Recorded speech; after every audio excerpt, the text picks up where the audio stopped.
Tonight on Ramblers Unleashed. Holy shocking twist, Batman. J-Bone is here on a Tuesday night? Let me check the temperature in hell. No, until the Baron that lives tag titles will be defended without her at Evolution. How well did Dizzy score with Night of Champions? Remember, pick Max for SummerSlam. All of this and more next on Ramblers Unleashed. The following program may contain language. Viewer discretion is advised. The wrestling podcast that sets all other podcasts apart. Covering news from the world of WWE, AEW, TNA, and more. Your favorite weekly episodic podcast, Ramblers Unleashed, starts now. Well, apparently, Max, hell is still pretty cold because J-Bone is not here. No. It's still pretty warm because it'll freeze over before he shows back up on a Tuesday. Apparently. That's true. We don't know where the hell he is. He's supposed to be here, but maybe he got caught in a nap. I don't know what he's doing. Anyway, welcome to it. It's another Tuesday night. Go ahead, Max. You and I both know he drew that map in crayon and got lost. Yeah, his Crayola kind of wore off, I would assume. It's a Tuesday night. It's time for us to ramble about some wrestling news. Boy, we have a lot to go over tonight, and let's kick it off though with some. 1 second here. I got to point something out. All right, Max was sitting in here bragging about being the number one fan in the chat, and it took me 2 messages to take over that number one spot. I'm back, baby. I'm back. You are back. Number one fan in the chat. Exactly, yeah. Jay Sleepy is what we call him. Jay Who? Oh my God! And the guy who just showed up to the party. There he is. There's baby. And you missed J-Bone. You missed the introduction that Max made for you so lovingly. Max, what? I guess hell is cold again. Hell froze over. J-Bone is here on a Tuesday night. Holy crap. Wow. What? So, well, can I hear it again? No, you can't hear it again. You can hear it again on the replay. Please, No. I'm here. No. And I'm awake. No. It's not like my wife just propped me up to the computer and I'm out in a coma or something. No. You can hear it on the replay just like the rest of us can. I have. Hey, did you just wake up? No, I've been awake. I'm hot. I'm extremely hot and I'm exhausted, but I'm awake. I brought refreshments. Yeah, same. Coffee? Oh no, this is Dr. Pepper Zero. Why does it look like there's a coffee? It did look like a coffee mug at first. I was like, oh, it's coffee. It is. It's but I put ice in it, so it's nice and cold and wow. Well, J-Bone, we're glad that you're here, and it's time to get into some introductions. First off, the man that is higher than a 747 jet airliner, our resident happy guy whose catchphrase is and will always be, Baron, please. 420. Here you go, ladies and gentlemen. Golfers clap for the one, the only Baron. We have your buzzkill moment coming up later on. Baron, how are you this week? Good. It's already a long week, which should be a short week because of 4th of July, but yeah, it's a long week already. It is, I know. Fuck. Work sucks. Actually, it doesn't suck. It's just a lot. And I think anytime we have a extended corporate holiday in the week, I feel like the whole week's a holiday. So I'm trying to coast through this. Yeah, it feels weird that I had a 4-day weekend at work last week, and now I have another 4-day week this week because of the 4th of July. It's just really, really weird. But Baron, we got your buzzkill moment coming up later on in the program, sir. Glad you are here. And we move on to the neighborhood heel.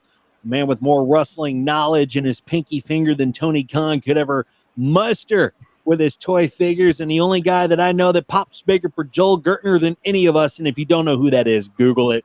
You address him, J-Bone, as Mr. Mages, but we, meaning the Baron and I, can call him the mighty Maximus Mages. Golfers clap. Max, how are you, sir? Listen, if you don't know who Joel Gertner is, you're probably too young to be part of this podcast. But you know what? we want you to stay anyway. We're going to educate you a little bit. Yep. And don't worry, tonight I do not have a rant for the IWC. You know what you've done. Think about it. Yes. And J-Bone, I believe Amanda is talking to you. She wants to know if that's a Stevie Ray Vaughan. Sure. It is. Very nice. Very, very nice. I love it. Double Trouble. That's awesome. The late great. The greatest. The GOAT. Passed away miles from here. The GOAT. I love Stevie Ray Vaughan. Max, Speaking of people who passed away, we were just talking about DMX before the show. I know, and that's crazy to think that he is gone out of. I'm just, oh man, I still can't believe it. But what was I watching on the night? Oh, it was Miss Doubtfire, and I just thought the same thing. It's like fucking Robin Williams, man. Like that was like tragic as fucking. I mean, it's been some years now, right? Yeah. I mean, 15 plus, possibly. Yeah, I think right around there. It's been a few. Yeah, I think right around there. But it's crazy. We lost a lot of good people, man. We lost a lot of musicians over the past week and a half. Brian Wilson. We lost Sly Stone. We lost a lot of people, man. It's been crazy. It's been a weird 2025 has been really weird, man. But Max, we got your desk of Max Magus. We'll go there soon. And last but not least, the guy who's late to the party as always, the only guy who is that we know is older than dirt, but doggone it, we still love him, and he's still an intricate part of our show. He has your nonstop analysis coming up, ladies and gentlemen. From Total Nonstop Impact, golfers clap for the one, the only J-Bone. J-Bone, how are you? I curtsy like the one you can't see. Hi, guys. How you doing? It's good to be back. Yeah, it's good to have you back. You've been gone for a while, man. Yeah, man. I couldn't I could not take off on a Tuesday to save my life. And guess what? The one who I was depending on to rewrite the schedule, he came through. So let's hope that the next several weeks are the same. As odd as they are, let's hope that they're the same. So, and if not, we're going to have a talk with Mr. Manager and tell him the importance of having you on this program, sir. Damn Skippy hippie. Yeah. and Max has his weapon ready. Oh, nice. You know what I'm really interested in, Max? That you just looking at you, and I know that you keep up with the numbers for our predictions and things like that. So I really want to get into the results of Night of Champions. So no. Oh, you're not going to get ahead of me. I ain't going to allow that. All right. Oh, come on, man. Before I get into my two introductions, I do want to say something. Bill, it's so good to have someone in the chat that has some knowledge. Thank you. I usually get stuck with deactivated Styles over there who doesn't know his ass from a hole in the ground. But here's the thing. I do like to celebrate the 5th member of the Ramblers Unleashed, and there's a reason for that. Week in and week out, you guys make this worth it for us. Otherwise, we'd just be sitting here talking to each other on camera going, hey, did you see what happened this week in wrestling? And that gets kind of boring when we just talk to each other. So thank you. Give yourselves a round of applause as the 5th member of the Ramblers Unleashed crew. Thank you very much. We appreciate you. We love you. Thanks for tuning in every week. And finally, a man who thinks he needs no introduction. A man who should probably get his head examined for thinking that. My best friend, the guy without whom we wouldn't have the identity of the Ramblers. Check out our merch in the link below. Mm-hmm. Ladies and gentlemen, my best friend and the guy with the golden voice, Dizzy. Let's give it up for him. Thank you. Every time you do that, Max, it just gets better and better and better. I feel like you can sit in the mirror and practice that. It's almost like he means it. I think he does mean it. See, that's the thing. I don't got to sit in the mirror and practice it because I mean it. But I think you practice the way that you deliver it, though. The way that you deliver it is full of grace and it's full of dignity and it's just nice. It's full of respect and sincerity. Well, thank you. I appreciate that. And I honestly, I couldn't do this show without you guys. I was just gonna say, Baron, are you buying any of this? I don't buy any of this bullshit that they're stealing. These two fucking lovebirds up here, up above us here. It's like a warm blanket full I'm of fucking sick of these two. I promised that there would be a little bit of education on the show. So I'll tell you what, let's have a quick educational moment. You see, before I ever met you two, all right, you Nimrod and you Baron, because I just can't insult the Baron. I just can't do it. Before I met the two of you, I met our man Dizzy on a different site. So I've been friends with him longer than I've even known you guys. So when I talk to Dizzy, you might want to rephrase that. What did you do? You met him on another site? What? Yeah, on another website. We were DJs on that website. We've been friends ever since. And Is then that what they call it? He introduced me to Bubba, who said, "Hey, I like this guy. Should we keep him?" And Dizzy's like, "Oh, hell yeah, we got to keep this guy on the show." And then they brought in Baron, and I was like, "Oh, dude, this guy's cool. He's always, up there with the, surrounded by the smoke. I love that." And then we got J-Bone. And at first, things were great. And then he went and ordered a stupid action figure and disappointed all of us. That's your education for the moment. Hey, I feel I got a new one today. Can I show it off? It might change your minds about me. If it's the one that shall not be named, then no. No. This is cool. This is really cool. This is cool. This is cool, guys. All right. Well, hit the subscribe button, hit the like button. We certainly do appreciate you being here tonight. J-Bone, what do you have for us? I like how man is always in the chat, like mentioning Beatle references every time. Okay, that's kind of neat. Oh, nice. Okay. Don't forget, he loves his mama. He loves his mama. It'd be extra cool if he wasn't standing right next to someone that we despise heavily. Okay, we don't have to go there. But listen, I got something right here. Look, it says warning. Hang on, I got it. This is very small print. It says warning: failure to purchase a Mr. T action figure may cause lack of coolness. Okay, Mr. T pities the fool that don't be cool, guys. I just, at the age of 51, leveled up the coolness. You and J-Bone, you couldn't have said that any wider.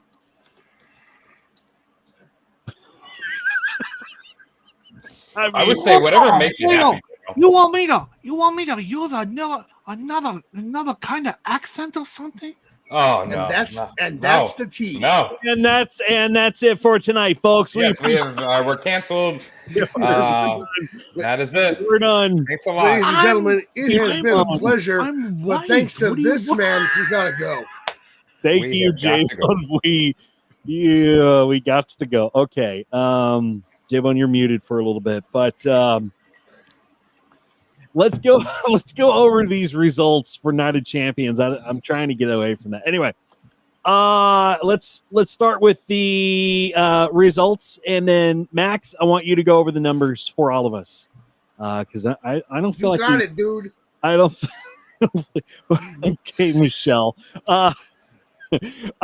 So Cody Rhodes defeated Randy Orton by pinfall for the King of the Ring tournament final. Since Rhodes won, he was crowned King of the Ring and earned a match for SmackDown's undisputed WWE Championship at SummerSlam. Rhea Ripley defeated Raquel Rodriguez by pinfall in a street fight. Sami Zayn defeated Karrion Kross by pinfall in a singles match, which shocked the hell out of me. Solo Sikoa defeated Jacob Fatu by pinfall, winning the WWE United States Championship. Jade Cargill beat Asuka by pinfall for the Queen of the Ring tournament final. And since Cargill won, she's crowned King of the Ring, and she's earned a match for SmackDown's WWE Women's Championship at SummerSlam. And then finally, John Cena defeated CM Punk to retain the undisputed WWE Championship at Night of Champions in Saudi Arabia. And I got a little pissed off because my predictions were just fucked. Absolutely fucked. But Max, go over the numbers, please. I mean, hold on just a second, because your predictions actually weren't nearly as bad as you thought. Now, when we add these to the overall totals leading into the final 3 events before SummerSlam, because Heat Wave is officially not taking place between SummerSlam and the next 3 events. I just found that out tonight. But when we add that to the overall total, yeah, you're going to want to pick Max for SummerSlam. But we'll get to those numbers in a second. Let's talk about this one. That was 6 matches in Saudi Arabia. J-Bone. Yes, sir. I've got excellent news. You only picked Harley Race on 4 matches. Out of 6. It was weird when you picked Harley Race on Rhea versus Raquel. I didn't understand it, but I didn't argue it. You got 2 right. Congratulations. You're on the board. I also picked Mama Benjamin, so bite me.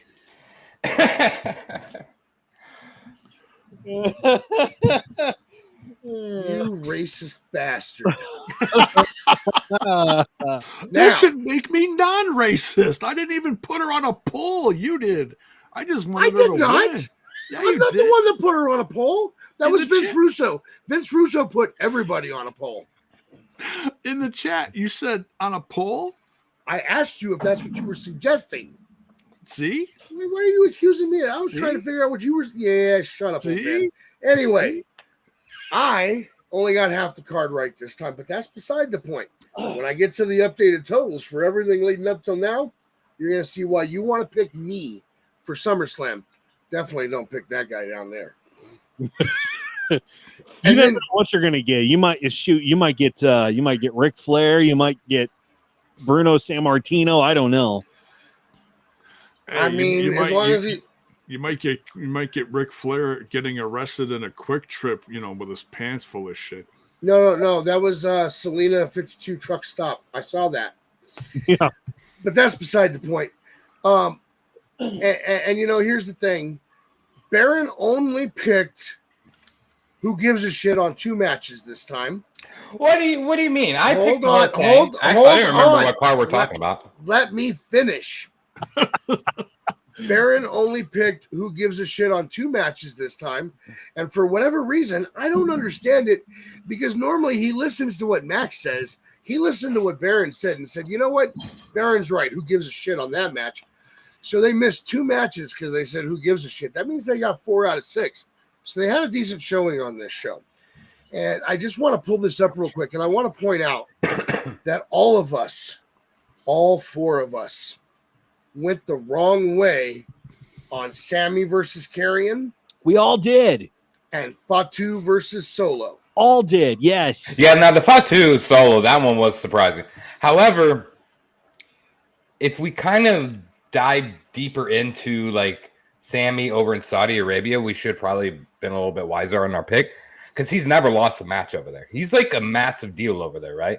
Like him going over there is a he is that crowd, no matter which of the spots in Saudi they're in. Sammy is like, he's like a god to them. I don't understand it. I love Sammy, don't get me wrong, but there's only one wrestling god to me, and I'm going to be reaching out to him this week because there's a interesting Instagram post that I want to see turn into something for Evolution 2. So I will be reaching out to the wrestling god saying, listen, if I worship you really hard, please give us this request and bring, I'm not going to say her name right now. We're going to wait till next week. But let her be in that Battle Royal or something else at Evolution 2.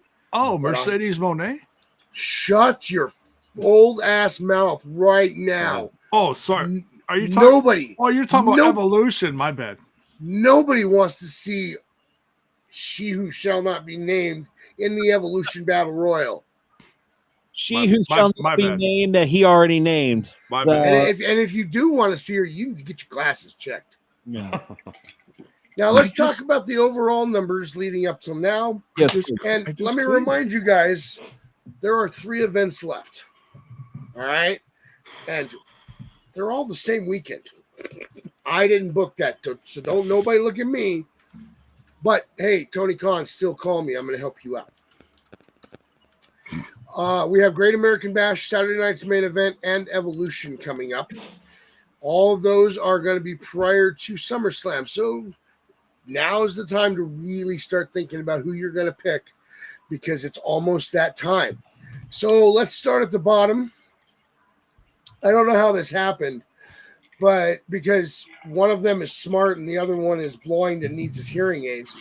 But Dizzy and J-Bone are tied at the bottom of the list on overall totals. God. With 24 points apiece. God, I don't want to be tied with him. Doing 1 point better than that in second place is the Baron. And 2 points above that, which is why you want to pick Max for SummerSlam. Oh, because we're all so far away from each other. Shut up, old man. I'm talking. I have 27 points. So remember, pick Max. Oh my God. Look, you can brag if you were like 50 points and we were all in the 20s or something. You're literally a whole whopping, let me do the math. 1, that'll 2. Take all night. You're 3 points ahead of me and Dizzy. Why does that make you better? I mean, I'm not good at math. I'm not good at math, but I passed in Steiner math, so you know. Oh boy. Yeah, but you've got to start thinking about who you're going to pick for SummerSlam if you want to win some free merchandise. You're either going to pick me, you're going to ride with me, you're going to ride with Baron, you're going to ride with J-Bone, or you're going to ride with Max Mazes. And if you ride with one of us, we're going to lead you right to some free Ramblers Unleashed merchandise. So if you want some merch, all you got to do is pick who you want, which Rambler you want to ride with. That's all you got to do. And then we will do our predictions, and whoever has the most predicted right, you'll get some free merch courtesy of Ramblers Unleashed. We have a lot of other PLEs to get to. Yes, Max.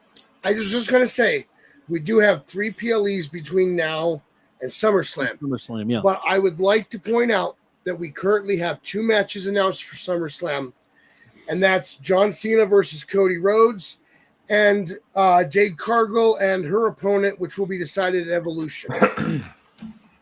Which that's going to be a good match at Evolution. It's going to be a really good match, I would assume. Do they know who Jade or who Tippy's facing at Evolution? No, I don't sure think they do.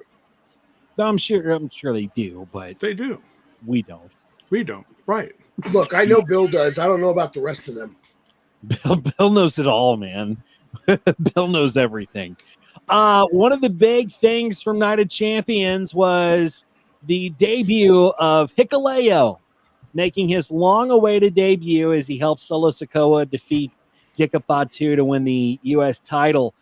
And he wasn't directly named during the show, but now his official name going forward, it's been revealed. And during the Night of Champions post-show, Solo Sikoa was asked about getting help from Tonga Loa and the others to win the United States title. While he was explaining his actions, a graphic flashed across the screen which pointed out that Sikoa won the match thanks to a returning Tonga Loa and debuting Tala Tonga. Therefore, Hikuleo's name going forward will be Tala Tonga. The commentary team had already pointed out that Tala was a little younger. He was the younger brother of Tama Tonga and Tonga Loa.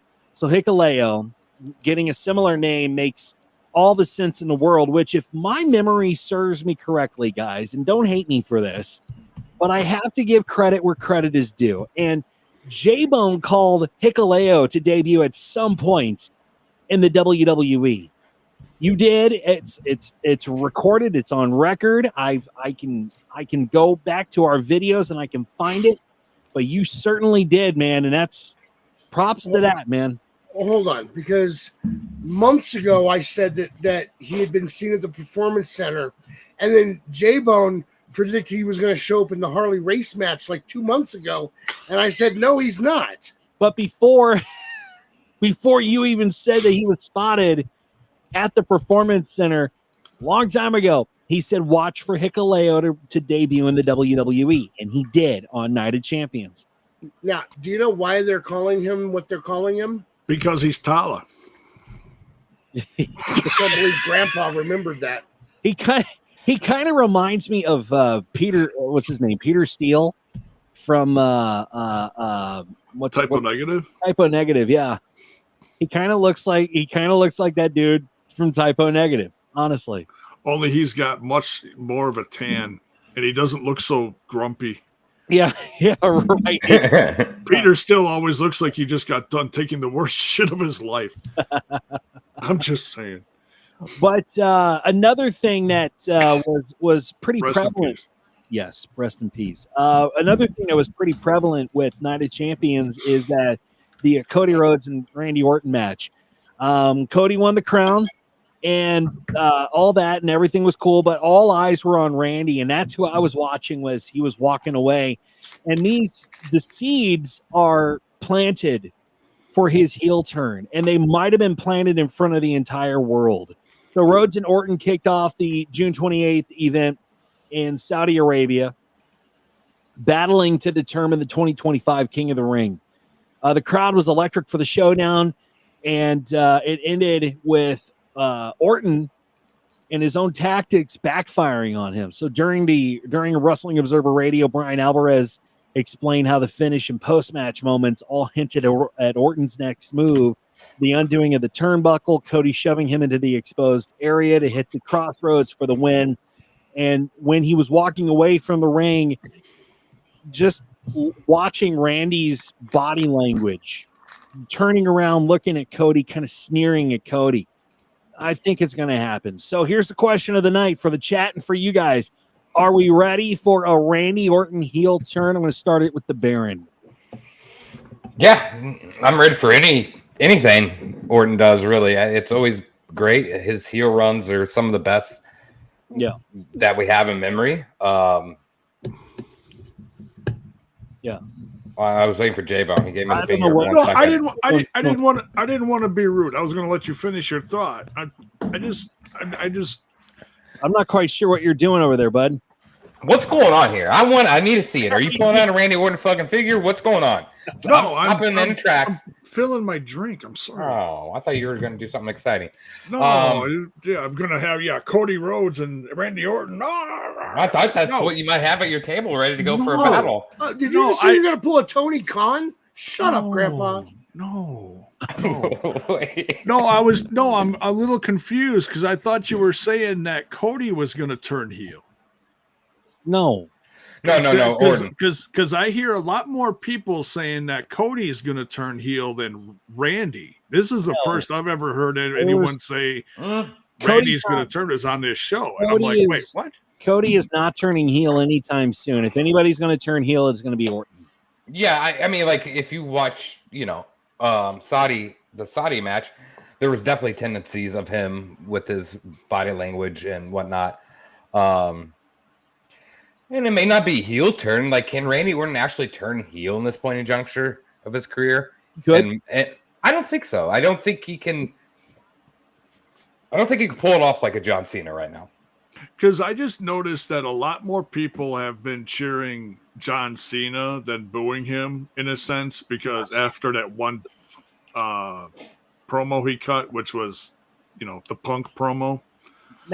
And so then part of me is like, okay, so if people are kind of like getting in line with this whole cheering John Cena thing, even though he is, like a massive heel, and then what are we going to do? Well, we're going to do the opposite for he who may try to take the title off of him, and that's Cody.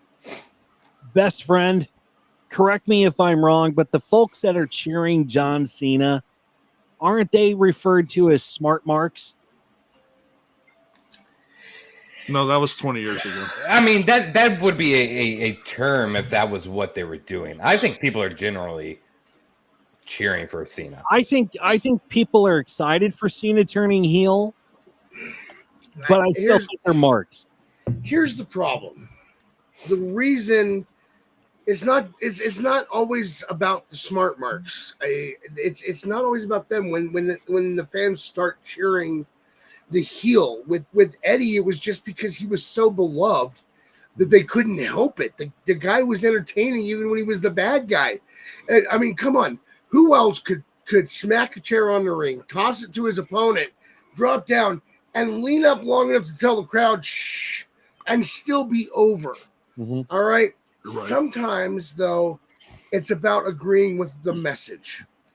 And while the fans love Punk, the stuff that Cena said during the pipe bomb promo, sorry to the censors, I hope you don't take us down because of that, but during that promo, that resonated with the fans. They found themselves agreeing with things that he was saying, and they couldn't help themselves. And that's the problem. When you script a promo the way WWE does, you have to keep in mind your audience. I've always said the cheap heat is when you go out and you say, you know what? This local sports team, they suck. When you use something that easy, that's cheap heat. But when you're cutting a promo, you've also got to remember that if you resonate with the fans, they're going to forget that you're supposed to be heel and they're going to start cheering you. I think that's what we saw happen. The things he was saying, even though it was about Punk, it was resonating with them. They're like, oh my God, he's right. Why do you think Stone Cold was so popular? Because Stone Cold was supposed to be the heel when that whole gimmick was going. That was initially the plan. Right. And he was over. Why? Because the things he did resonated with the fans. WWE had no choice but to go, I guess this gimmick's a face. Right, because of the whole, hate my boss thing, and who else would like to do that to their boss and flip them off, and right. And stunner, I mean, come on. I've had some bosses. If I had the opportunity to give them the stunner, fuck yeah. Same. Yep. I know a certain grandpa, if I had the opportunity to give him a stunner, I probably would. Well, thanks a lot. It's just an interesting time to watch wrestling right now. And with 2025, the dirt sheets out there, I feel like the fans that go to the shows, they know more than what they should. They probably watch us. On the subject of the dirt sheets, I gotta say, so when Goldberg made his return here in Denver several years ago, it was all over the internet. Everybody knew he was going to be here in Denver appearing on Raw. Mm-hmm. But one thing that I've noticed is it seems like the WWE is getting better at their stuff not leaking. Like Joe Hendry at WrestleMania. That was a shock. And the place came unglued. And so did we. We were talking when he came out, and we came unglued. We didn't see that coming. And that's something I've heard rumors that WWE is starting to leak false information so that they can keep the true stuff under wraps. Which is so smart. Oh, yeah. I like it this way.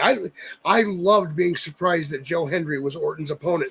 We all went elsewhere on who Orton's opponent was going to be. And then Henry's music hit. Oh. I like that because I don't want to read the dirt sheets. I avoid the dirt sheets as much as I possibly can before like a PLE or anything like that, because I don't want to be spoiled. I'm still a wrestling fan, and I want to be surprised at what comes out, and what happens. There was a time where I didn't mind reading the dirt sheets. There was a website called Raja.net that I would go read wrestling stories on. I remember that. And then I really started to pay attention to Uncle Dave and realized that if all dirt sheet writers are the same as Uncle Dave, then the scourge needs to be burned from the planet and never allowed to return. But it's interesting if we see a Randy Orton heel turn, it's going to be really, really cool. Let us know in the comments below if you're interested in a Randy Orton heel turn. Let's go to Daddy's the back. desk. Yes, please. Yeah, I was just trying to think who I was wanting Randy Orton to face at WrestleMania. Didn't I pick like Marty Jannetty or something like that? Yes, Mm. you did. yes. Okay. Yeah. Okay. Well, with that being said, let's go to the desk of Max Mages, thanks to ringsidenews.com.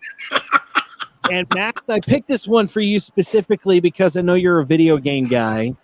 I am. And the cast of the upcoming Street Fighter movie just got even more stacked. And this time, another WWE megastar could be stepping into the fight. According to Nexus Point News, sources say Cody Rhodes is in negotiations to portray Guile, one of the most iconic characters in Capcom's legendary fighting game franchise.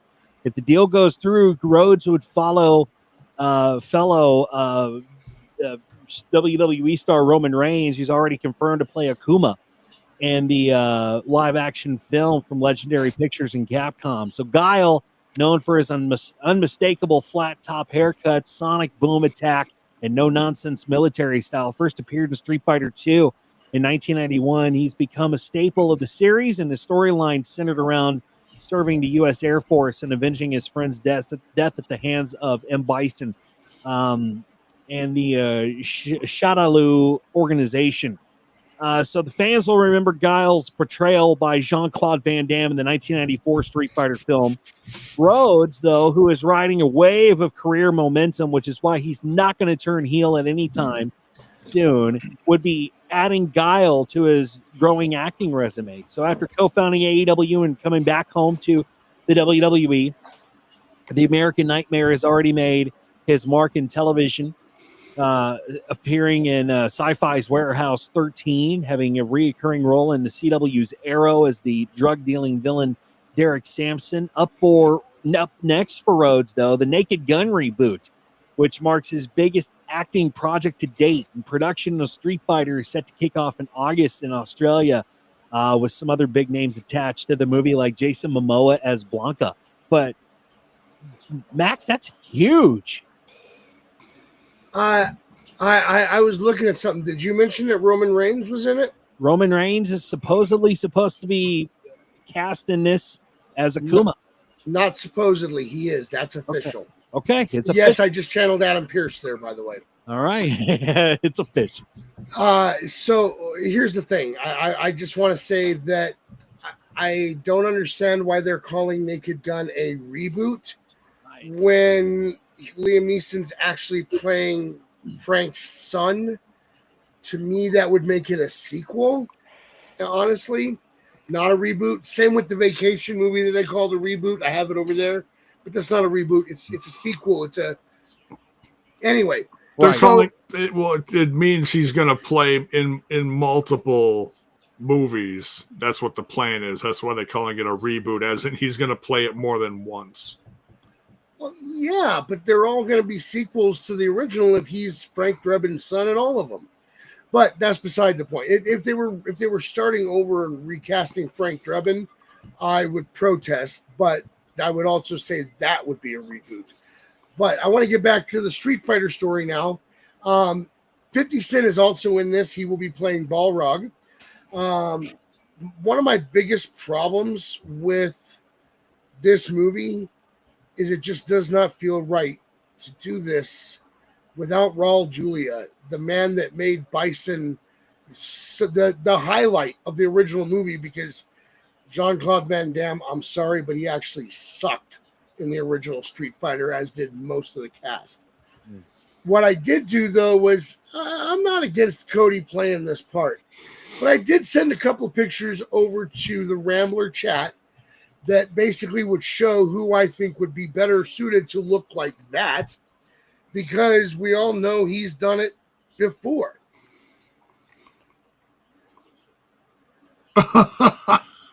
Except he doesn't look like that anymore.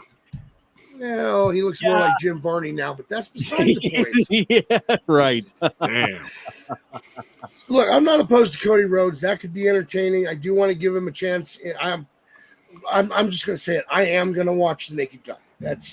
There's no two ways about it. The original series, one of my favorite trilogies. I own it. It's right there as well. I'm looking forward to what Liam Neeson does with the role. I think Liam Neeson is a little bit of a surprise to play the son of Frank Drebin, but I want to give him a shot because Naked Gun was so damn good. It's the straight guy doing a comedic role. That's what you think of. Liam Neeson. He's played the Jedi. He's played how many different cop roles or vigilante roles or whatever. And to him, even utter a smile would be earth shattering at this point. I never played Street Fighter, so I don't know who any of these characters are. You're going to have to forgive me, but I'm all for it. Whatever, sure. Yeah, I mean, I played Street Fighter. I played Mortal Kombat. I'm a gamer through it all. These movies tend not to do great. I'm just going to throw it out there. I don't expect big things to come from this movie whatsoever. Naked Gun, however, I will, as Max said, be seeing that for sure. Because I absolutely love Naked Gun. But what's that one that came out a few years ago? Was that Mortal Kombat? That one did pretty good. That was all right. Mortal Kombat's much bigger, however, than Street Fighter, in my personal opinion. Oh, okay. They've had a longer outstanding of movies, and I think they've even had some TV shows. I could be wrong on that. But they've had a larger catalog of games throughout the years. Okay. But here's the one thing I want to counter what you said with Baron. People said the same thing about the MCU when we started down this road all those years ago, because every time they had made except for Spider-Man, shit, you couldn't mess that up. But every time we got the movies back in the 70s and 80s, they were terrible and nobody wanted them. And then all of a sudden we get this new crop that let us into the MCU and, oh, you know what? I want more of this. So maybe, and I'm not saying it's going to happen,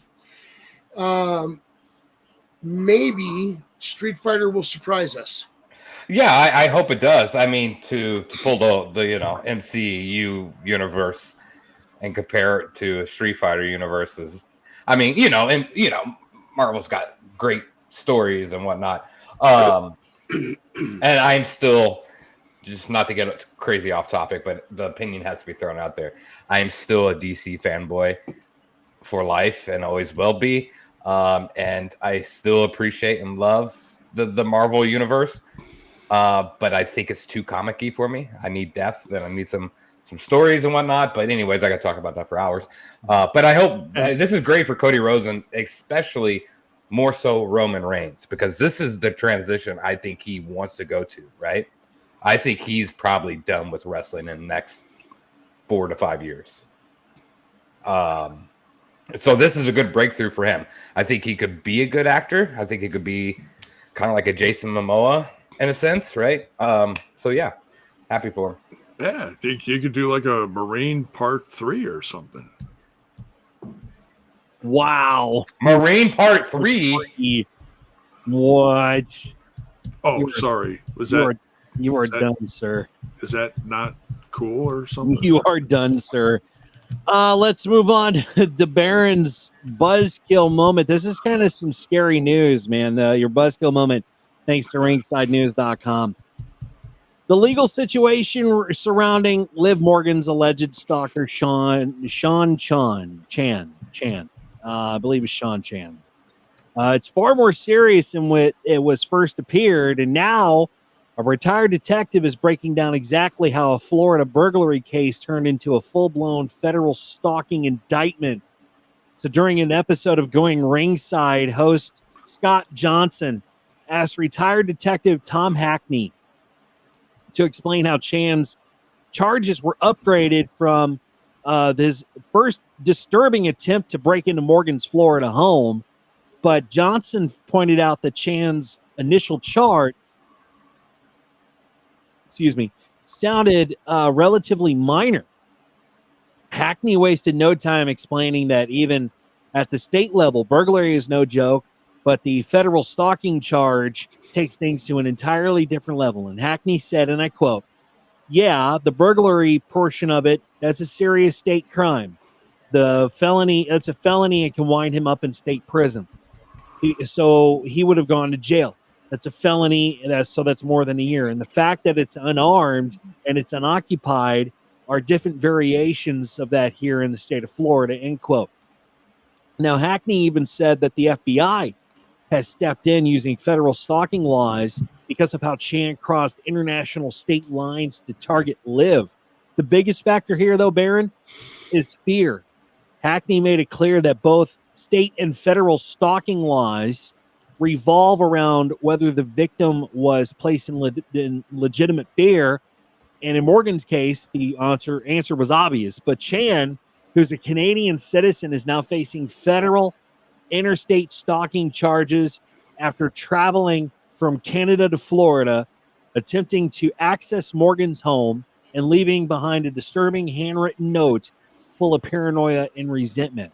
Scary moment for Liv. Scary moment for everybody involved. Baron, your thoughts?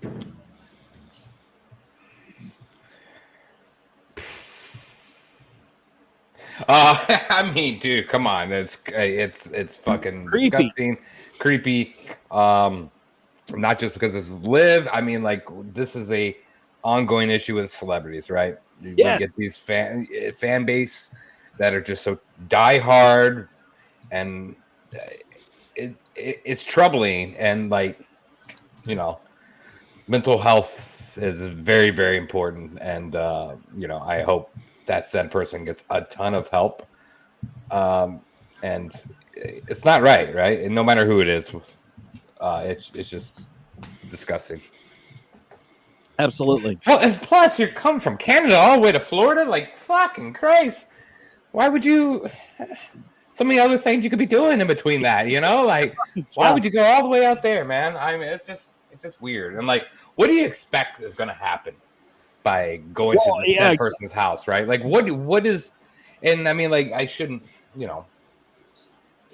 We truly don't know what's going on in that said person's head, right? Like, I clearly has some mental issues, but it's just like, what do these people expect going there, right? But it's also scary. You just think of Selena, right?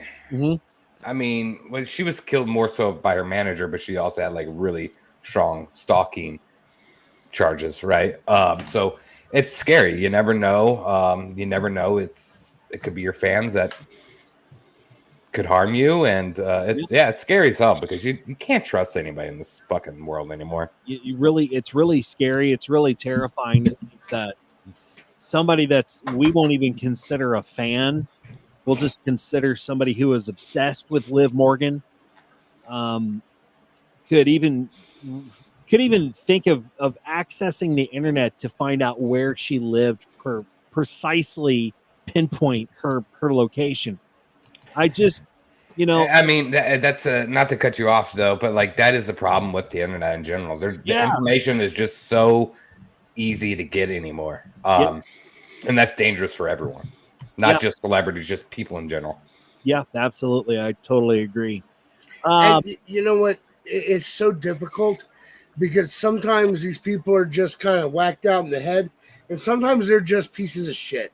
And you never really know which the case is. I think in this case, this guy is just a piece of shit, you know. But you got to be really careful. It's such a dangerous thing to be known. I mean, even when you're not known, you can develop a stalker. We just got to be careful out there. And for you pieces of shit that are not whacked out in the head, but you think this is the right thing to do, be better. Seriously, this isn't the way to do things. Yeah, no, this isn't how you interact with your favorite superstar. Yeah, and you could clearly get fucking federal charges. I mean, is that worth it? Like, no, I don't think so. It's just... I got a recommendation. The next time one of you thinks, hey, you know what? I'm just going to show up at and I'm going to find Roxanne Perez's house. I'm going to find Liv Morgan's house. I'm going to find where Dominic Mysterio lives. Let me tell you something. Next time you think about doing that, I want you to remember 4 little letters, WWBD. What would Baron do?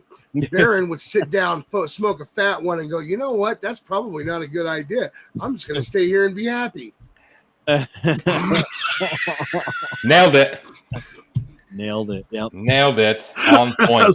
That's pretty good. That's pretty good. Let's talk some evolution. Let's talk some evolution too. Which, by the way, thanks, Baron, for that. It's the evolution is less than 2 weeks away, but behind the scenes, officials are still scrambling to lock in big names for the all-women show. New report reveals that just how last-minute things have gotten with creative plans and negotiations for returning legends reportedly going down the wire. So, according to Fightful Select, WWE has actively been working to bring back top female legends for this event, including Trish Stratus, who's already begun her return storyline with Tiffany Stratton following this week's SmackDown tapings in Pittsburgh. But Trish isn't the only familiar face in the company that the company's been in talks with. WWE's efforts to nail down Evolution 2 appearances have been happening for weeks, but the process has been anything but smooth. Part of the last-minute chaos reportedly stems from Liv Morgan's injuries, which forced major changes to creative plans for Evolution 2. And as a result, the company had to reshuffle their approach for several matches, including tag team bouts. With time running out, though, it's clear that WWE is definitely working some overtime to make the second Evolution PLE feel like a very special PLE. Whether they succeed may depend on which legends they can secure and how fast they can get those deals signed. So I'm kind of curious, Max, what legend would you like to see come back for Evolution 2? Yeah, that's a trick question because I already said that I'm not saying her name until next week, just in case. Yeah. I mean, there's give me one off the top of your head. There's several options that I wouldn't mind seeing, and besides the one that I'm not talking about just yet, Molly Holly and Lita come to the forefront of my mind. I think both of them could be really fun with an appearance at Evolution. The third one, the one that I won't mention right now, I do want to get into that. I do want to discuss that possibility, but I don't want to spoil the surprise just yet. All right. J-Bone, what do you think? Who do you think that they can secure for Evolution 2? It's funny you just said that because I just saw something on Facebook I want to share. And if it's what you were going to spoil, I'm apologizing ahead of time because I have no clue what you were going to share, Max. I sent the thing over in the chat a couple hours ago and got really excited about it and said that I'm going to reach out to the wrestling god to try and make this happen for us. Okay. Then I definitely missed it because I haven't been on Facebook all day with the exception of like right before the show. So I'm just going to share this because I just saw it and I think it's a great idea and it's someone I've wanted to see for a long time. Oh man. Yeah, I saw that on social media stirring about. Is that what you were going to? Yeah, I wanted to wait to talk about the possibility of her till next week. Sorry. Just in case this isn't what she meant by her post. Okay. Well, sorry. I saw the braces and I saw the boots and I was like, oh, yes. For all we know, she's just teasing us. It doesn't have anything to do with Evolution. I think she's just teasing us, honestly. I think that I don't know. I can't think. I mean, we've seen Molly Holly on TV as far as LFG is concerned. We've seen her on TV. We've seen Michelle McCool on TV. We've seen we saw Mickey James on LFG. And I'm trying to go back to all the other legends. Didn't we I can't even remember who the hell we all saw. Who showed up on some other wrestling? Was it did Jacqueline show up somewhere? Oh, Jazz. Jazz works behind. Oh no, Jacqueline. But I thought it was Jacqueline. I was thinking of Jazz. I was gonna say Jazz works behind the scenes at TNA. So knowing the relationship, I think there's a good chance of that. Ooh, the Elegance might show up.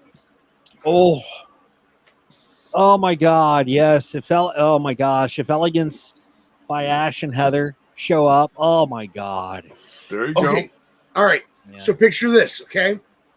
Candice LeRae is in the Evolution Battle Royal. Okay. And all of a sudden, guess who comes down to join the Battle Royal? Her former tag team partner, Indy Hartwell, who is working in TNA right now. And they go face to face in the middle of the ring. And Candice is like, dude, why'd they even let you go if they're going to have you here anyway? So, I'm That's kind kinda of interested in what Mir had to say. Do you think they could score Paige? Do you think they could get her? Oh, yeah, absolutely. I mean, it's all about contracts. It's all about how fast she can get to the event. It's all about this. It's all about this. Well, yeah, I mean, the contract would include, you know, the cash, but AJ Lee. Unless she was.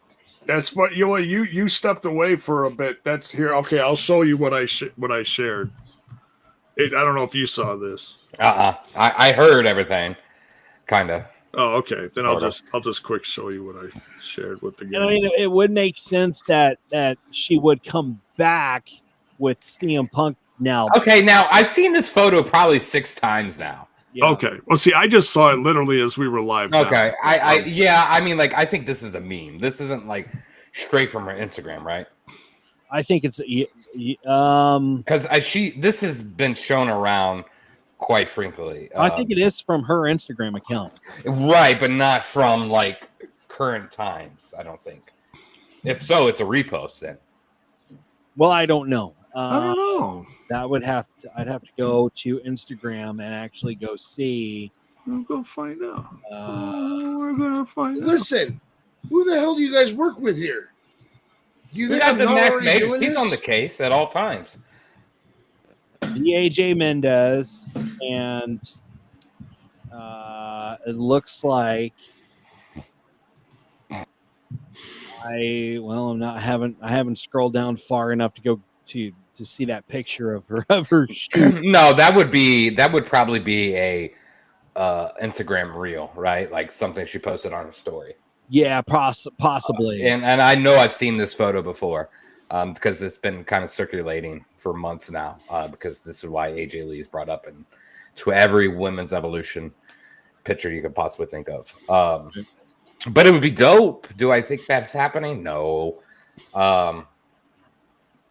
They have a lot of women on that roster that they could highlight, and I think that's what they need to do, as well as TNA and NXT and all that. Yeah, and I'm not seeing that specific picture. Anyway, let us know in the chat who you think could show up to Evolution 2. It's going to be interesting for sure to see who comes down that ramp.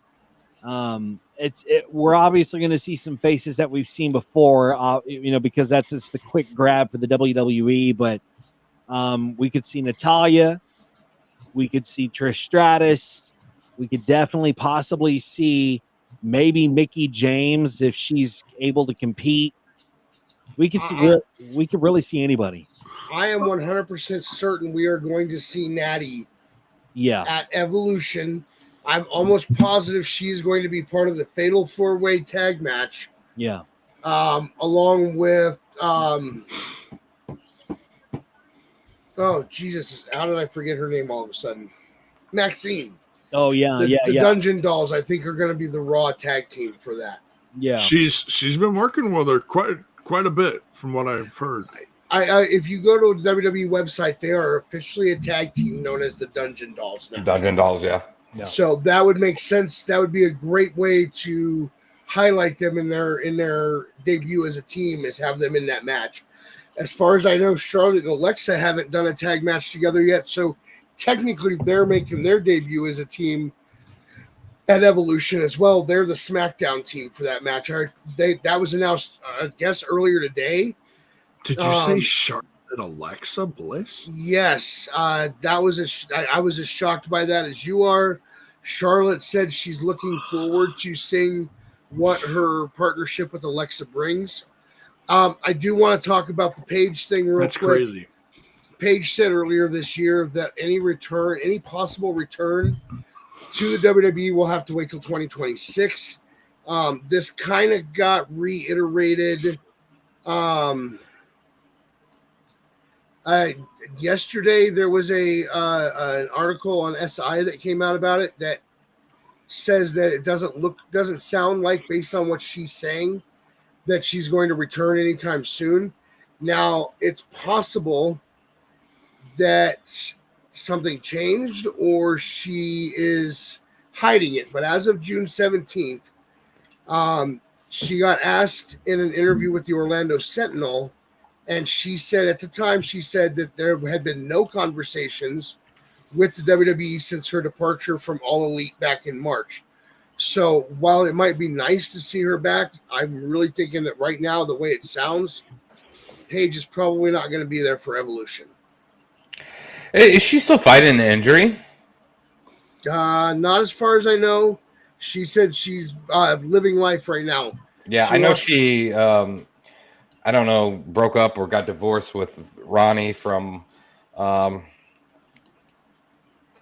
whatever the name of the band is. I've totally fucking God damn it. Look it up real quick. You think of the name of the band. The Screamo Mimos. Yeah, great band. I enjoyed them growing up. Falling in Reverse, sorry. Escape to Fate, whatever. Yeah. So I know she's definitely going through some stuff there. For sure. It's like I said, it's going to be interesting who they finally get for Evolution 2, which is not too far away. Let's move on to some AEW news, and let's talk about Rusev and his WWE return the night after WrestleMania 41. Definitely has some fans talking. And according to Uncle Dave, the writing on the wall was on the wall long before the former TNT champion left AEW. Speaking on Wrestling Observer Radio, Meltzer revealed that behind the scenes, Rusev, known as Miro in AEW, was clashing with Tony Khan over creative direction. Surprise, surprise. The tension reportedly started after Rusev returned from injury in 2021 and only grew worse as the two sides couldn't agree on how to use him. He says, quote, once he got down and serious, this is Uncle Dave talking, he had really good matches and it was going well. And then he got hurt, and then he and Tony just couldn't agree on stuff, and they just didn't do anything. There really wasn't much to do with him because he didn't want to lose. He didn't want to lose before going back to the WWE, end quote. So Rusev said Rusev had a pretty solid AEW run early on, racking up pretty big wins over names like Bryan Danielson, Darby Allin, Orange Cassidy, all while holding the TNT championship. But after his injury and disagreements with Khan, he essentially disappeared from AEW TV.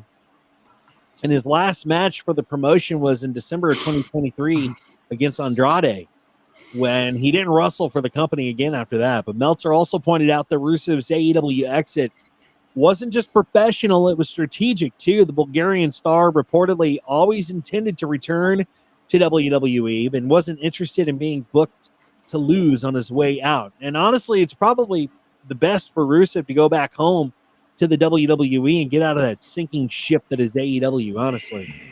I got to beg to differ on that one.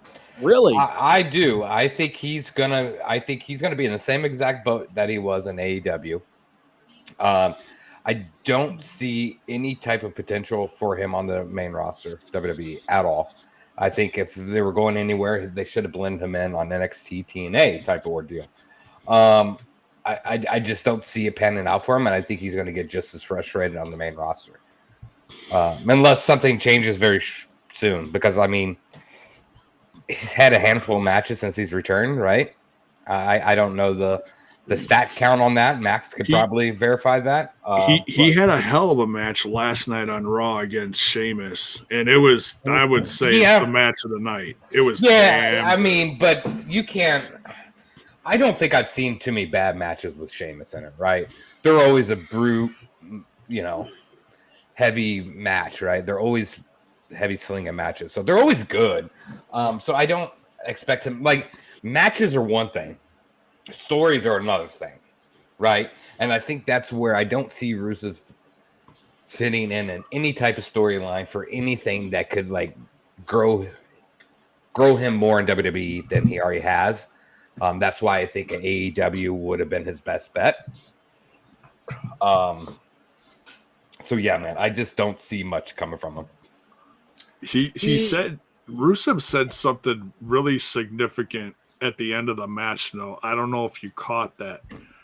He kneeled down next to Sheamus and he said, brother, you're always gonna be my brother, but little brother had to grow up. And it's something to the effect of I'll always love you. And he gave him a kiss on the side of the head. And then, Sheamus was kind of like, just kind of like grumpy, like, stop it, But so it was like, oh, that's interesting. So it's a sign that Rusev's kind of like leveled up in a sense from coming back. So I respect your opinion, Baron, but I got a feeling, I mean, he may not be like, a 5-time WWE champ down the road, but I got a feeling they're going to do something with him. I just don't know what. Yeah. I've been keeping an eye on Rusev and what the hell's his name? Black? Michaela. Malachi. I always want to say Alistair because it gets stuck. I still call him that because I fuck up his other name. And so far they've been on TV equally and then doing different stuff. So it's like, we'll just give it time, Yeah, they both been at kind of a. I mean, if you're comparing Rusev and Aleister Black, they've both been at a fairly steady, slow climb back to the top. They really haven't used Aleister as they should. They've only been able to pit Rusev and Sheamus together because there's a history there. So it's going to be interesting if the WWE creative can bring something forward for Rusev and for Aleister Black. Honestly, I'm kind of looking forward to seeing what happens. But yeah, I hope nothing but the best for both of them, right? Like that's not. I want to make sure that's clear. I want them to both have great careers. I think they should have took different pathways. I think. We're going to get lost in the sauce in the next few months. Another name that's been kind of floating around is Britt Baker. She really hasn't stepped foot on AEW television since November of 2024, but her latest social media post kind of has fans talking and wondering if she's sending a subtle message about her situation with the company. So the former AEW Women's World Champion took to Instagram and shared a quote about self-worth that has many speculating it's directed at AEW. The message compared the price of bottled water in different locations to how a person's value can change based on where they are. Notably, Baker highlighted one specific part of the message, making her post even more attention-grabbing. Here's what she posted. The quote read, "A bottle of water can be $1 at the supermarket, $3 at a gym, $5 at the movie, and $6 on a plane." She said, "Same water. The only thing that changed its value was the place. So next time you feel your worth is nothing, maybe you're at the wrong place." End quote. Oh. Now, while Baker didn't mention AEW by name, the timing and the emphasis on that highlighted line had many fans convinced she's talking about feeling undervalued by the company. This post comes shortly after Baker appeared on Sammy Guevara's vlog Animeverse, where they joked about how long it had been since they last saw each other, which, boy, does she have a point. Boy, does she have a point. And the way that she used the bottled water as the analogy, Max, that just blew my mind. But it still kind of confirms everything that we've been talking about when it comes to this company and the backstage politics and just the atmosphere, how these other wrestlers are feeling around Tony Khan and his controlling his control. I mean, look, I've said this before. I'll say it again. Tony, call me. I'm gonna help. His creative style really could use some work. And I think part of the problem right now is you have a bunch of women on your roster that feel underappreciated because they're not getting utilized that much. And the one person who is about to add, what, a 7th title? And then you have people like that guy that go out and support that by buying her action figure. Listen, Britt Baker deserves better than what she's been getting right now. She deserves more respect than what this company is showing her right now. And I'm hoping that post equals her contract is done with AEW and that she is free to explore other options. And therefore, I hope it means that she is going to make an appearance in a little over, about a week and a half, a little over a week and a half. I'm rooting for that right now. That would heads. That would definitely turn some heads. Yeah, absolutely. It's got me wondering, where is she going to go? J-Bone, do you think she could go to the WWE? Do you think she could go to TNA? I'd say yes to both. I think there's a good chance at both. I think there's because I think honestly right now probably more WWE than TNA, because TNA has been really, really been loading up their knockouts roster. And for those of anyone sleeping under a rock, go check the roster page, man. It's changed significantly, and by the way, it's not even done yet. That's a prediction from Professor Bone over here. Professor Bone. Okay, guys. Oh, I'm sorry. That's pronounced Professor Bonehead. Boner. It's a boner. What she posted though on Instagram is very, very interesting, and she could literally wind up anywhere. It would be interesting to see if she winds up in the WWE, but I guess time will only tell. And we cheer Britt Baker on from a distance, but it's time to move on to some TNA news and J-Bone's professional podcasting opinion. And Joe Hendry was already set to face Trick Williams for the TNA World title at Slammiversary on July 20th. Now that match is even more because they've added a third competitor, J-Bone. Mike Santana became a fan favorite in TNA wrestling after his return to the company after his AEW run. Now he's set for another shot at the top title. So Santino Marella logged on to X and he posted that the fans' voice have been heard. Now Mike Santana, part of the upcoming world title match at Slammiversary. Mike Santana and Ortiz had an infamous falling out, but now the former proud and powerful member is going on his own. And as you see from the graphic there, things seem to be working well for Santana at this point. And only time will tell if he walks out of Slammiversary with that TNA World title. So, J-Mo, not only will Joe Hendry have to deal with Trick Williams, but also Mike Santana. Things just really started to get interesting. I think it's you know, if you're gonna go to buy realtor speak, it's all about location. Yeah. And where are they gonna be at? Oh yeah, New York, and that's where one proud Bariquin is from. That's Mike Santana, and I tell you, it might be his night.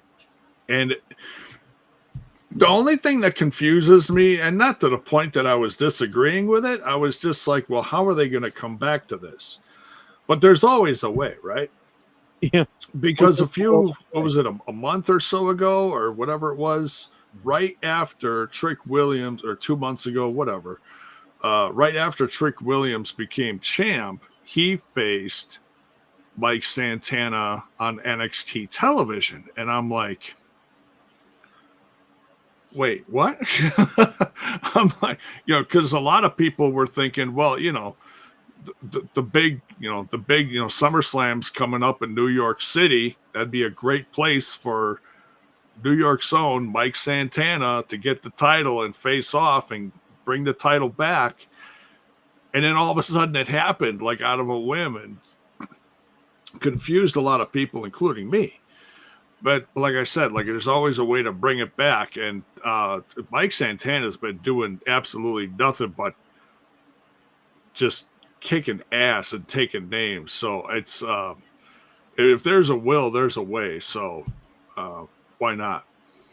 Yeah, it's definitely putting a lot of eyes on TNA for sure, especially with Trick Williams now with with the hold of the title. It's a fun time to be a wrestling fan right now. No matter what promotion you're watching, if you're watching the WWE, if you're watching the AEW, if you're watching TNA, it's still a fun time to be a wrestling fan, and that's why we're here to talk about it. And if you haven't done so yet, hit the subscribe button, hit the like button. That tells YouTube that you like what we're doing and suggests our videos to more people. But that is going to wrap up the show for this week, guys. It's that's all I've got for as far as what's going on in the wonderful world of professional wrestling. Max, you disagree? I mean, I always want to talk more wrestling, but I've also been up since 3 a.m. my time, so I'm kind of on the fence right now. I do want to say one thing because Baron asked me to get some information. I went and got it. I sent it to him into the chat. He got it. That's all that mattered. But apparently, I wasn't paying good enough attention on Raw last night. Apparently, Cole mentioned the name during the Rusev Sheamus match, and I missed it. And I hope that's not a sign of things to come. Yeah. What was the name? Because I mentioned. I missed that as well. He said Del Rio's name. Oh no, he did. I missed that. Oh god. What was the context? Why? I was gonna say in reference to what? I think he was talking about League of Nations or something, but but he's kind of been persona non grata to the WWE for so long. Then they buy AAA, which he's the champ of. They take the belt off of him, but then I heard rumors that he might be okay backstage and might be making a return soon. And we were all hoping maybe that's not the case. We don't want to see that happen. And then Cole mentions his name on the broadcast last night, from what I'm seeing. I hope this is not a sign that he actually is back in their good graces, because that could be a problem. That could be a big problem. Well, as much as we think we know about this guy or that guy, I don't want to assume too much, because you know what it says about people that assume. Maybe I'm just saying. I'm just throwing it out there. Maybe, just maybe. What if Alberto Del Rio has cleaned himself up and he's gotten himself, which I've seen pictures of him. I've seen clips of him in AAA. He looks like he's in pretty good shape. He's got kind of like that tough guy, rugged 5 o'clock shadow, kind of, I don't know, whatever look that is. Maybe, just maybe, he's straightened up his life, and people behind the scenes know 10 times more than we do. And maybe he is okay to come back. And maybe he will turn some heads in the soon to near future and change some people's minds. You never know. You can't change my mind on this. I'm sorry. Or maybe he's still a piece of shit and beats women, and that's that. Yeah, there's that. Good try, J-Bone. I like when you go for the positive outlook of things, but I really love being that piece of shit that says, no, J-Bone, we're not going that direction. It's impossible, right? Back to reality. Come on, smack that man back in there. No. Here's the thing. For me, bringing him back would be almost as bad as bringing, the other guy back. We don't want him back after what he did. We don't want Del Rio back after what he did. Or the one that shall not be named. Don't. Oh, bring come her- on. Don't bring her back. No. Well, hate to break it to you, she will be back sooner than you imagine. I mean, she will, right? They all come back. You can like her or dislike her wrestling persona. She's nothing like the other names we just mentioned. Yeah. I mean, come on. Oh, no, but still, I don't want to see I her mean, back. come on. She's got a weird and shitty character, but at least from my knowledge, she didn't beat her husband. Unlike Del Rio, That's true. Not that that's great, but there's been a massive surge of the luchas and wrestlers coming from Mexico, so it's a strong possibility, man. Like, it really is. I'm probably one of very few that enjoyed his kind of heel run back in the day, but I don't think I would enjoy this one. I don't know. We'll have to keep an eye on the situation as it unfolds. But that is the show for today, this week, and we certainly do appreciate you tuning in. And fellas, how can they follow you? We'll start with the Baron. You know where to find me, fellas, boys and girls. Scumbag Jordan with 3 N's on the Twitter. Race ends. J-Bone. Oh, yeah, you can follow me over on the old Twitter box at JBone5150. You can also watch me every Thursday night over on that other little podcast called Total Nonstop Impact, where we're covering all things A to Z every week for that little brand called TNA. There you go. And Max Mages. All right. If you want to follow the wrestling Twitter, you go to @MaxMagus. The spelling is right there, literally. If you want to follow the Nerd Podcast, you go to @OurShots Podcast. You can listen to it anywhere where you get your podcasts, or go to random-shots.net. If you have any complaints about the show, any complaints at all about anything in particular on this show, please feel free to send them to @deactivatedstyles. Remember, no complaint is too small, and hit the link in the bio for the merch. Yeah, get that merch, and think about who you want to side with when it comes to SummerSlam, and those predictions could wind you up with some free Courtney, merch. who else is in the chat? Mir, come on, guys. You know who you're gonna pick. I'm just wondering if anybody's going to pick me. No, everybody's picking me. Oh, come on, man. They've all hit me up on the side. Said, No. hey, Baron, don't worry. You gotta- They found me on Twitter at Scumbag Jordan with 3 N's. And you got to pick me, okay? I mean, I think we can all agree that they're not going to pick Grandpa. yeah, no, not unless they want Harley Race. Boy, what's really sad is they're probably all going to pick Grandpa because they all know Grandpa. But they also know that if this was I pity the fool who don't vote for me. they also know that if this was a TNA show, yeah, they should probably definitely pick Yes. him. But since it's a WWE show, they're kind of a little wary. With that being said, you can follow the show on X at The Ramblers Pod. Find us on Facebook at Ramblers Unleashed. Hit the subscribe button here on youtube.com/Ramblers Unleashed, and hit the like button. That really does help us grow, and it helps other people find our find our channel. And Courtney, God bless you. We love you. It's all 4 of us. She just can't decide. She can't choose. No, she You only picked 3 picked of us. 3 of us. Oh, she only picked 3. Oh, yeah. Oh, she did. Oh, But let's just point out the first name she mentioned. She put you guys in there for consolation prizes. oh. Thanks, Courtney. We love you. And There we go. There we See, go. now that's the pity pick right there. Yeah. That was like, fuck, I got to type this other message out for J-Bone. No. like, damn it. All right, fine. Yeah, but Whatever, Courtney. that is that's going to wrap it up for us. Enjoy professional wrestling, no matter what promotion you watch, no matter who it is. Enjoy professional wrestling for what it is and love it. Love the sport and respect the sport as much as we do. And we'll come back here and talk about it on a Tuesday night next week. Until then, take care. Happy 4th. Thanks for tuning in to Ramblers Unleashed. Follow the show on social media, subscribe to our YouTube channel, and click the bell icon for notifications of upcoming episodes.